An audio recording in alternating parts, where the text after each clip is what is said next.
रज के रुलाया, रज के हंसाया, मैंने दिल खो के इश्क कमाया। मांगा जो उसने एक सितारा, हमने जमी पे चांद बुलाया। जो आंखों से हाय, जो आंखों से एक पल ना ओझल हुए, वो जो आंखों से एक पल ना ओझल हुए, लापता हो गए देखते देखते। सोचता हूँ कि वो कितने मासूम थे, सोचता हूँ कि वो कितने मासूम थे, क्या से क्या हो गए देखते देखते।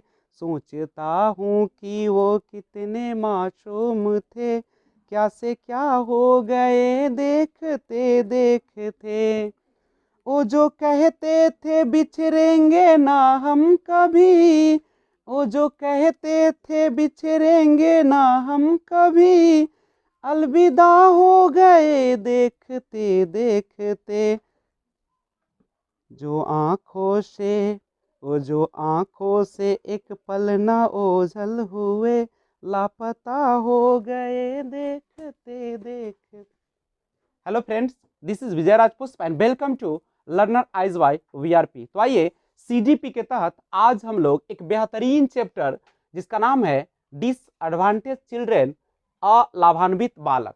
देखिए, नाम से लग रहा है कि वैसा बालक जिसको कुछ लाभ नहीं मिल रहा है, यानी जो उनको एडवांटेज मिलना चाहिए था वो नहीं मिल पा रहा है, उसी को हम अलाभान्वित बालक कहते हैं। लेकिन ये जो अलाभान्वित बालक होते हैं उसके तीन कैटेगरी में बांटा गया। तीन तरीके के जो पिछड़े बालक होते हैं उसे हम अलाभान्वित बालक कहते हैं, जिसमें पहला आता है सामाजिक तौर पे। ध्यान दीजिएगा, आप सभी को जैसा कि पता है कि समाज में बहुत सारे लोगों को इसीलिए अपने साथ बैठने नहीं दिया जाता है, समाज के बहुत सारी योजनाएं होती है उसका फायदा नहीं दिया जाता है, चूंकि वह जो होते हैं शेड्यूल कास्ट यानी एससी में जन्म होता है, यानी सामाजिक रूप से तिरस्कार। जब एससी में जन्म हुआ है, शेड्यूल कास्ट में, तो बच्चे का किसी भी प्रकार की गलतियां नहीं थी, उन्हें किसी भी प्रकार की कोई कह सकते हैं कि वैसा काम नहीं किया था जिससे समाज का भलाई हो या ना हो। लेकिन चूंकि उनका जन्म हुआ है एससी में, शेड्यूल कास्ट में, जिसके कारण न तो उनको मंदिरों में जाने दिया जाता है, न मस्जिद में जाने दिया जाता है, न किसी वैसे सार्वजनिक स्तर पर जाने दिया जाता है जहां पे लोग अपने कह सकते हैं कि धार्मिक उत्सवों को मना सके। और इतना ही नहीं, जब वे बच्चे विद्यालय में भी जाते हैं तो उनके साथ कह सकते हैं कि उनके साथ एक ऐसे व्यवहार किया जाता है जो नहीं किए जाने की आशा की जाती है, यानी उन्हें सबों के साथ बैठने नहीं दिया जाता है, उन्हें वो अधिकार नहीं दिया जाता है जो उनको मिलना चाहिए था। तो ये था सामाजिक स्तर पर अलाभान्वित बालक। दूसरा होता है सांस्कृतिक स्तर, यानी जिसे हम एसटी कहते हैं, शेड्यूल्ड ट्राइब कहते हैं। ये जो होते हैं मुख्य रूप से आदिवासी लोग होते हैं जो इस संस्कृति और यहाँ के जो रहन सहन या सारे चीज है उनसे हटकर वो अपना एक अलग तरीके से जीवन जीते हैं, जिसके कारण उन्हें भी समाज में तिरस्कार किया जाता है। उन्हें जो उचित मिलना चाहिए था सुविधाएं, पढ़ने का, लिखने का या रोजगार कमाने का, वो सुविधा उनको नहीं मिल पाती है। और दूसरी बात, उन्हें एक ऐसे नजरिए से देखा जाता है जैसे कोई जानवर के साथ भी व्यवहार नहीं करता है। तो उनका क्या दोष है? क्योंकि उनका परिवार में जन्म हुआ उस तरीके के, क्या यही उनका दोष का सबसे बड़ा रवैया है? उसके बाद होता है आर्थिक। अब आर्थिक में क्या होता है? आपकी इकोनॉमिकल स्टेटस, यानी अगर आपका जन्म गरीब परिवार में हुआ है, आपके पास पैसे नहीं है, चाहे आप किसी भी जाति के हो, लेकिन अगर आप गरीब हैं तो आपको भी अलाभान्वित बालक में शामिल किया जाता है, वो सुविधा आपको नहीं मिल पाती। अब एक सवाल उठता है कि क्या हम इन सब बच्चों को हम अपने समाज में, अपने विद्यालय में या किसी भी सार्वजनिक स्थलों पर या जो कमाने के लिए जहां पे जाते हैं, क्या सभी के साथ एक तरह का रवैया अपनाया न जाए? तो इन सब बातों को जानने के लिए देखते हैं, सबसे पहले विशेषताएं के बारे में जानते हैं। आखिर अलाभान्वित बालक की विशेषताएं क्या है। सबसे पहले इसमें सेल्फ कंसेप्ट यानी स्वयं या खुद प्रत्यय जिसको आप कहते हैं, ये होता है। यानी जब बच्चा जो होते हैं, ये जो अलाभान्वित बालक होते हैं, उसमें कह सकते हैं कि सेल्फ कंसेप्ट ही अच्छा नहीं होता है।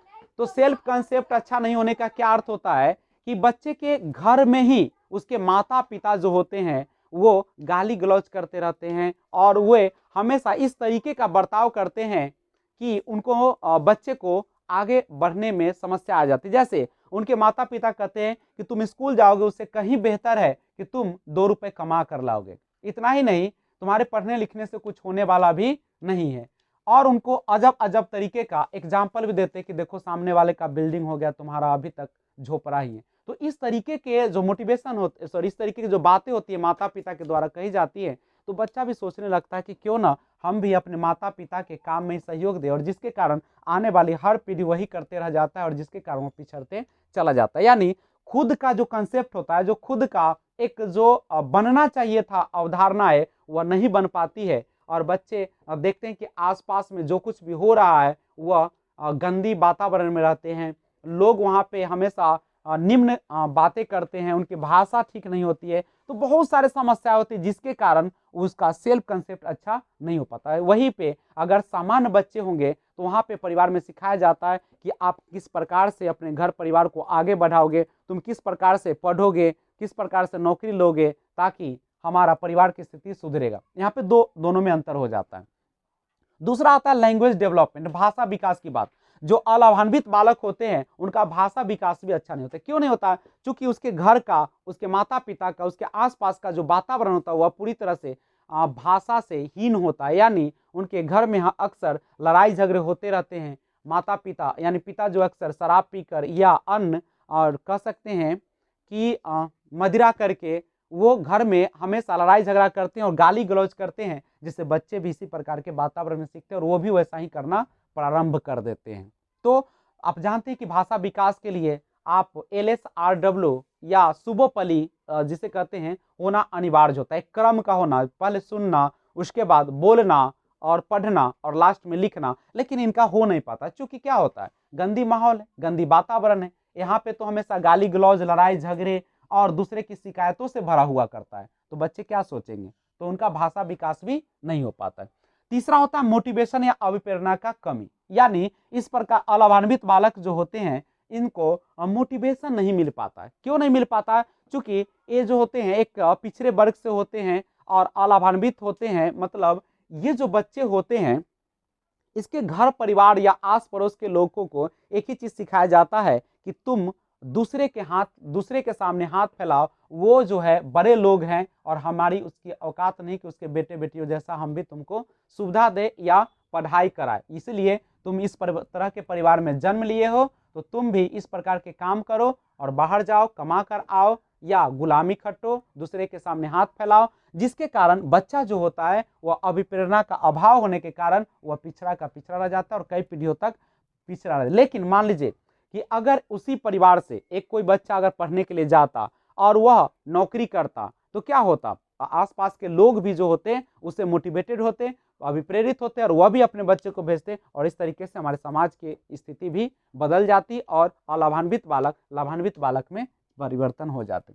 सबसे बड़ी बात होती है डिपेंडेंट, निर्भरता नहीं, और इंडिपेंडेंस होता है। सामान्य बच्चे में इंडिपेंडेंसी सिखाई जाती है और ये जो अलाभान्वित बालक होते हैं उसके माता पिता या समाज या परिवार सारा का सारा डिपेंडेंट यानी निर्भरता को सिखाते हैं, यानी निर्भर रहना सिखाते हैं।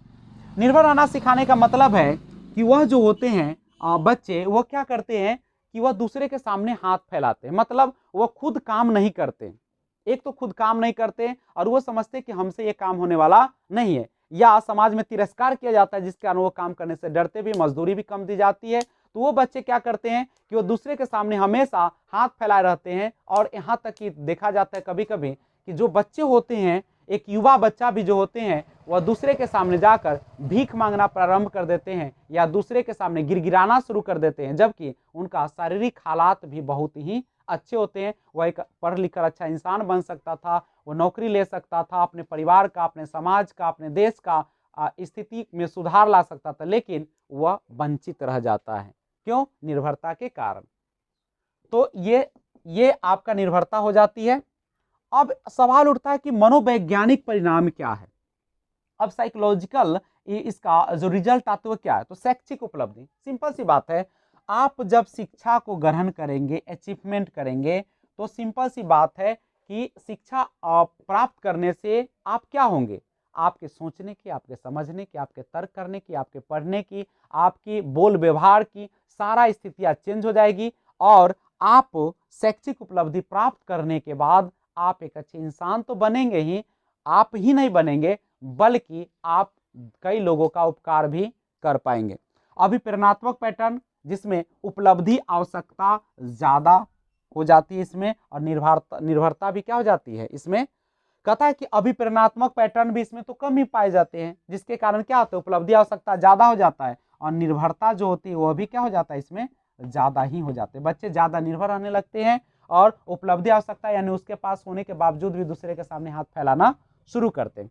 आय, पेशा और शिक्षा, निम्न आकांक्षा स्तर, इन लोगों का जो होता है आकांक्षा का स्तर कैसा हो जाता है? निम्न हो जाता है। ज्यादा ये सोच नहीं पाते हैं, वो केवल सीमित हो जाते हैं और उसी के तरीके से जीवन जीते हैं।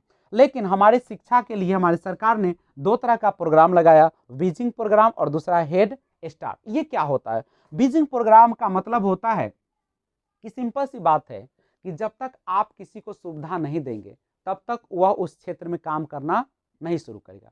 हमारी सरकार क्या करती है कि बड़े बड़े जो बिजनेसमैन है, बहुत पैसे वाले लोग हैं, जो संपन्न परिवार के लोग हैं, जो अच्छे जॉब में है, तो वो बच्चे क्या करते हैं, उनके लिए सरकार ने क्या किया कि चूंकि वे लोग जब स्कूल खोलते हैं तो उनको सरकार क्या करती है कि जो भूमि होती है वह कम लागत, मान लीजिए कि 10 लाख रुपए इकट्ठा बिक रहा है, तो उनको वो 4 लाख में ही जमीन देती है, जिसके कारण आसानी से वो ले लेते हैं जमीन को। दूसरा बात होता है कि सरकार उनको क्या करती है कि बहुत सारे ऐसे लोन भी देती है जो आसानी से उपलब्ध होती है, कम इंटरेस्ट पर देती है, और वहां बिल्डिंग बनाने के लिए भी सुविधाएं देती है, और बिजली का खर्च या और बहुत सारी सुविधाएं जो होती है अन्न से, जैसे आप घर में जो बिजली उपयोग करते हैं वह बिजली का दर, और यहाँ पे शिक्षा व्यवस्था में जो करते हैं उसमें बहुत कमी आ जाती है।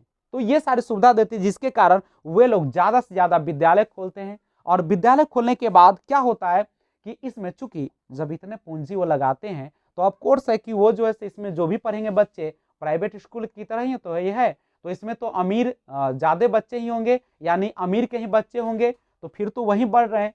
तो इसके लिए सरकार ने कहा कि हाँ, हम आपको इतनी सुविधा देते हैं, लेकिन मेरा एक शर्त है। तो वो बताते हैं कि कम से कम 10% वैसे बच्चे, गरीब बच्चे को शामिल करेंगे जिसके आर्थिक स्थिति अच्छे नहीं है, जो कि परिवार से लाचार हैं, और आप उनको बिल्कुल मुफ्त में शिक्षा देंगे, आपको 1 रुपया भी फीस नहीं लेना है। मैक्सिमम उन्होंने कहा कि अगर आपकी और दया है तो आप 25% तक वैसे बच्चों का नामांकन ले सकते हैं जो कि अलाभान्वित बालक होते हैं। तो यह भी स्वीकार लेता है क्योंकि इनको सुविधा दी जाती है। अगला है हेड स्टार्ट। ये हेड स्टार्ट क्या है?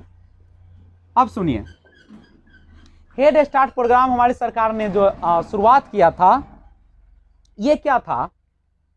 तो चूंकि बच्चे को एक तो गरीबी का हालात है, उनके पास उनके माता पिता न तो उनको कॉपी दे पाते हैं, न उनके लिए सुविधाएं दे पाते हैं, तो सरकार कहती है कि हम वैसे बच्चे के लिए बिल्कुल मुफ्त में उन्हें कॉपी, कलम और उस स्कूल में कंप्यूटर या आधुनिक सुविधाएं हम देंगे, और बच्चा वहां पे आकर आराम से सुविधा का लाभ उठाएगा। तो ये था एक सिंपल सा, अलाभान्वित बालक को आप कैसे बढ़ाएंगे ये डिपेंड करता है आप पर। सबसे पहली बात है एक सुझाव कि आप इस तरीके के बच्चे को बढ़ाना चाहते हैं, तो सबसे पहले आपके पास अगर सुविधा है, आपके पास पैसे हैं, तो आप उन पैसों को वैसे बच्चे के लिए स्कूल खोलिए, आश्रम खोल दीजिए, और उस बच्चे को उसमें रहने का हॉस्टल बनाइए, और उसमें सारा खर्च आप उठाए, ताकि हमारे जो अलाभान्वित बालक है वो लाभान्वित हो सके। तो ये सारा करना पड़ेगा। अभी आप जानते होंगे जैसे कोविड-19 का जो अभी प्रकोप चला है, तो बहुत सारे ऐसे भी तो लोग हैं जो हमारे समाज की भलाई के लिए बहुत सारे दान देते हैं। क्या उनकी इच्छा नहीं होती कि मैं पैसा बचा के रखूं? लेकिन वो क्यों देते हैं? इसीलिए देते हैं ताकि जो गरीब तबके के लोग हैं, जो लाभान्वित पालक है, वो बढ़कर और हमारे समाज में के अनुरूप काम करे, और जिससे हमारे देश का भी विकास होगा, हमारे देश की आर्थिक स्थिति भी ठीक होगी और उस परिवार की हालात भी ठीक होंगे। तो ये जो गरीबी है वह समाप्त होगा और दूसरे भी उससे प्रोत्साहित होकर पढ़ना शुरू कर देंगे। तो ये सारी सुविधाएं होती हैं जो आपको करना पड़ता है। तो ध्यान दीजिएगा, आप भी इस तरीके का काम करें और विशेष सुविधा के लिए तो जिनके पास सुविधा है दूसरे के सामने हाथ न फैलाए। ऐसा नहीं कि आपके पास खाने के लिए फिर भी जाकर लाइन में खड़े हो जाते हैं जहां भोजन मुफ्त मिलता है। आप उन गरीबों को खाने दें, उन गरीबों को लाभान्वित होने दें जिनके पास सुविधा नहीं है। तो आई होप आपको वीडियो अच्छा लगा होगा और लाभान्वित बालक क्या होते हैं उसके बारे में आपने जाना। तो आप भी उन बच्चे को अभी प्रेरित कीजिए, उन परिवार को भी प्रेरित कीजिए और आप भी देश के निर्माण में एक सहयोग दे। Thanks for watching. अगर आप नए व्यूअर्स हैं तो आप इस चैनल को सब्सक्राइब कर ले और बेल आइकन को ऑल पे प्रेस कर ले ताकि जब भी मैं वीडियो अपलोड करूं सबसे पहले आपको नोटिफिकेशन पहुंचे। Thanks for watching, keep watching. जय हिंद, जय भारत, वंदे मातरम।